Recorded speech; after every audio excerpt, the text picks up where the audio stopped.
तर नमस्कार मित्रांनो, तुमचं पुन्हा एकदा आपल्या चॅनलमध्ये स्वागत आहे. त्याचं नाव आहे टेक्स आरंभ.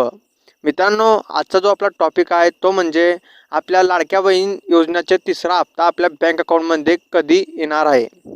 तर मित्रांनो, याची संपूर्ण जानकारी तुम्हाला आपले महिला व बालविकास मंत्री देणार आहेत. त्यांचं नाव आहे बजती तटकरे. तर चला मित्रांनो, आपण त्यांच्या भाषणाकडे ते वळूया आणि त्यांच्या भाषणामध्ये ते काय सांगतात ते संपूर्ण बघूया. माझी विनंती राहील की या योजनेचा लाभ आपल्याला अधिकाधिक घ्यायचा आहे, पुढे सुद्धा घ्यायचा आहे. आम्ही सप्टेंबर महिन्याचा लाभ या महिन्याच्या अखेरच्या आधी तुमच्या अकाउंटला डीबीटी करणार आहोत. याचाही उल्लेख मी आज या कार्यक्रमाच्या निमित्ताने या ठिकाणी करते. पुढच्या कालावधीमध्ये रजिस्ट्रेशन सुरू राहणार आहे. आणखीन ज्या माता भगिनींनी रजिस्ट्रेशन केलं नसेल त्यांना सप्टेंबरच्या अखेरपर्यंत मुदत आहे. त्याच्यामुळे अधिकाधिक या योजनेचा लाभ घेण्याच्या दृष्टिकोनातून रजिस्ट्रेशन करा. आणखीन कोणाचे अकाउंट आधार कार्ड आणि बँक लिंक झालेलं नसेल तर ते सुद्धा तुम्ही लवकरात लवकर करून घ्या.